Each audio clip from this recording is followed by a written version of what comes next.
Então, assim, dentro do que você está dizendo, a ciência é isso. Sim, perguntar para um filósofo isso não é uma coisa muito legal, né? Porque a pergunta dessas daria umas 8 horas de conversa. O que eu quero dizer é assim, então beleza, uma intervenção cientificamente eficaz dentro do escopo que a gente está falando é aquela que passou por esse tipo de metodologia, né? Mas aí, como é que funciona a demarcação do que passou essa linha e está dentro desse tipo de metodologia e o que não está dentro desse... Entende o que eu quero dizer? O que é ciência e o que não é? Aonde está a fronteira? Ok. A fronteira, ela perpassa por uma coisa chamada confiabilidade.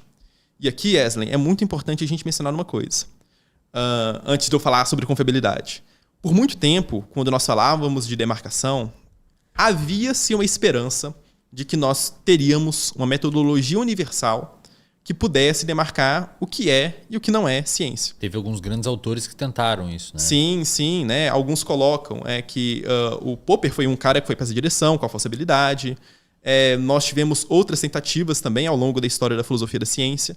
Mas, ao do que a gente sabe, demarcação via método científico é uma coisa que não parece funcionar por inúmeras razões, né? E uma delas é o fato de que a ciência ela é muito plural, não só dentro de uma só disciplina, como a psicologia, mas assim, no campo como um todo. Então é difícil você delimitar simplesmente quais são os métodos confiáveis, porque você vai ter uma variabilidade muito grande. Uhum. E nesse sentido, a demarcação que parece mais acertar é aquela que vai trabalhar com certos princípios. Qual que é o princípio que nós deveríamos adotar quando nós estamos falando de produção científica? Quando nós estamos falando de tentar fundamentar teorias científicas. É basicamente a confiabilidade. E o que significa a confiabilidade? Significa que uma teoria depende do seu suporte evidencial para que possa ser acreditada ou desacreditada. Perfeito. Se eu quero ver se, por exemplo, os testes de Rorschach em personalidade são ou não são uma boa teoria, eu tenho que ver as evidências favoráveis aos testes de Rorschach e as evidências contrárias. E fazer um balanceamento dessas evidências por meio das pesquisas experimentais e analisar, nesse caso, para qual direção vai a literatura. Tá. Então, e aí, a régua vai depender de cada área e vai depender dos métodos que nós estamos adotando. Nesse caso, quando a gente fala de psicoterapia, a gente fala muito de RCTs, né? Porque é o adequado para a gente analisar em eficácia de intervenção. Mas se nós estamos falando de psicologia da personalidade, já não é mais RCT o que está em jogo. Seriam estudos longitudinais, por exemplo, para avaliar teorias como Big Five e outras. Então, a resposta é um bocadinho mais complexa porque depende da área em questão que nós estamos avaliando. Tá. Ok, entendo. Então, cada área ali teria os seus princípios de demarcação. Claro, a falsibilidade de Popper talvez funcione para uma, mas para outra não seja muito interessante porque tem coisas que não dá para falsear. É isso que você está dizendo? Mais complicado ainda. No caso do Popper, não é simplesmente que algumas coisas não dá para falsear. É que Popper é um cara que, vamos lá, ele foi muito adotado em filosofia da ciência. É hoje ainda o cara considerado como o mais relevante para se falar em demarcação. Mas, Eslen, sinceramente, assim, a galera da PBE que adota Popper está muito equivocada em termos de filosofia da ciência. Não é nenhum segredo a ideia de que a falsibilidade popperiana não é uma boa teoria para demarcar ciência e pseudociência. Por quê? Não é só que algumas coisas não dá para falsear, mas também o fato de que nós não trabalhamos em ciência apenas com falsabilidade. Quando Popper formulou a demarcação dele, o que estava em voga na época eram teorias da física, que foram as grandes inspirações para o Popper, e que focavam em leis da natureza. Leis da natureza é uma parada que, se eu estou propondo uma lei, tende a funcionar nos mais variados casos, né? E o que importa é o caso de exceção. É isso que é o relevante para tentar falsear, para tentar derrubar uma lei da natureza. É tipo o cisne negro. Sabe, se todos os cisnes são brancos, você tem que encontrar o cisne negro e não contar todos os brancos. Exatamente. Mas quando a gente fala, por exemplo, em psicoterapia, não é assim.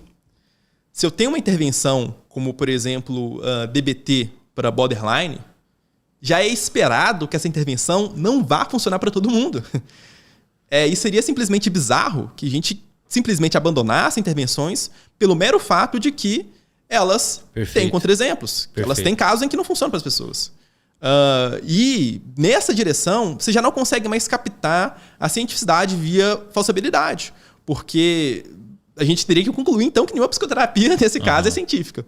Mas no caso, o fato do RCT, digamos assim, você ter a hipótese de que os dois grupos vão ser iguais no desfecho e você ter um desfecho favorável para o grupo que recebeu o DBT, isso de certa forma não, mesmo algumas pessoas não tendo tido benefício, na média eles tendo benefício, não é uma questão que de certa forma você teria falseado aquilo?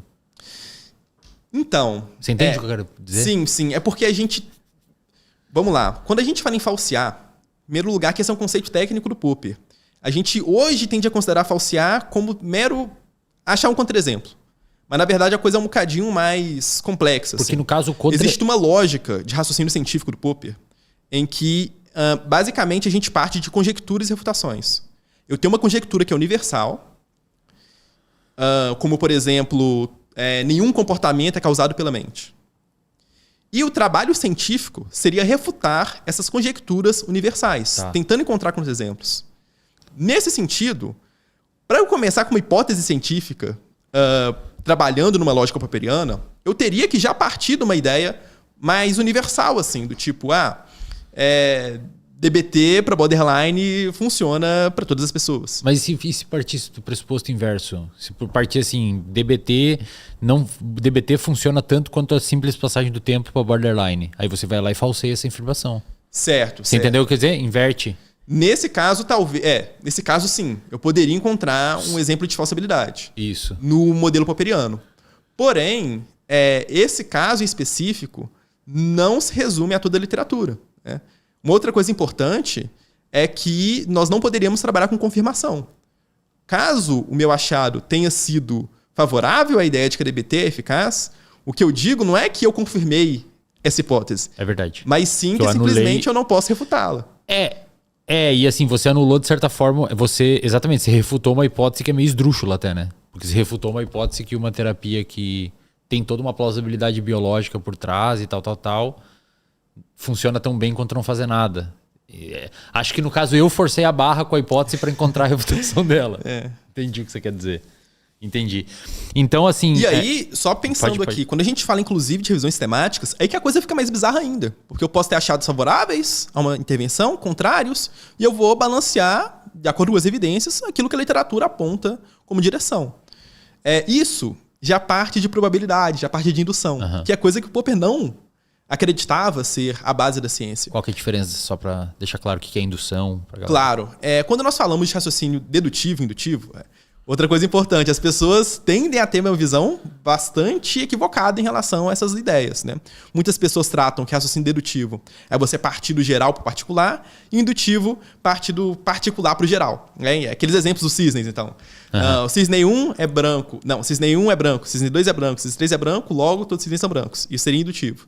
E o dedutivo seria todos os cisnes são brancos. O cisne Fred é branco.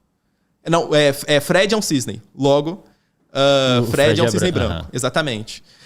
Isso não é adequado porque nós temos deduções que vão do geral para o geral, do particular para o particular, do particular para o geral e do particular para o particular, ok? Seria um pouco mais complexo explicar isso aqui, eu precisaria de umas notações de lógica, mas pode assistir o curso do DVD do Viver de Psicologia, não. Do IMPB. IMPBE, exatamente, que vocês podem ter um pouco mais de detalhes em relação a isso, mas eu vou partir logo para a caracterização que a gente usa hoje.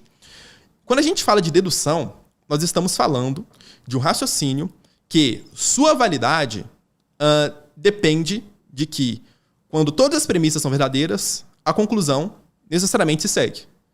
Quando a gente fala de validade dedutiva. Já a indução é quando, caso todas as premissas sejam verdadeiras, a conclusão é provavelmente verdadeira, mas não necessária. Nesse sentido, quando a gente fala, por exemplo, nesse caso do Popper, que a gente estava pensando na hipótese de DBT, se DBT se DBT funciona para borderline para todas as pessoas, logo, para o Wesley com borderline funcionaria a intervenção de DBT. DBT não funcionou pro Wesley, que tinha borderline. Logo, DBT não é eficaz para todas as pessoas. Entendi. Se as premissas são verdadeiras, a conclusão é necessariamente verdadeira. Basicamente, a relação nesse caso é dedutiva. A indução já não. A indução não depende que as premissas impliquem na necessidade de verdade da conclusão. Tá. Na verdade, eu posso ter, como nesse caso em revisões sistemáticas, em que as premissas sejam todas verdadeiras e a conclusão é provavelmente verdadeira. Pode ter exceções, mas não seria um problema. Então, beleza. A gente tem hoje, então, o consenso, só para deixar claro, que você está dizendo assim, hoje o consenso é que cada área tem os seus princípios para demarcação do que é ciência e não é. Não é que as áreas têm seus princípios para demarcação do que é ciência. O princípio é o mesmo. Confiabilidade. Confiabilidade. Tá. Porém, a forma como eu avalio evidências, o que conta como boa evidência em cada contexto, varia de perfeito. problema a problema. Não é nem de área, é por problema específico. Para cada contexto, eu vou ter uma melhor forma de colher evidências, e é isso que eu devo levar em consideração no momento de analisar evidências para aquele contexto. Psicoterapia vai ser uma forma, para psicologia social vai ser outra forma, para psicologia da religião vai ser outra forma. Tudo vai depender dos métodos que estão sendo utilizados e o quão esses métodos conseguem reduzir erros.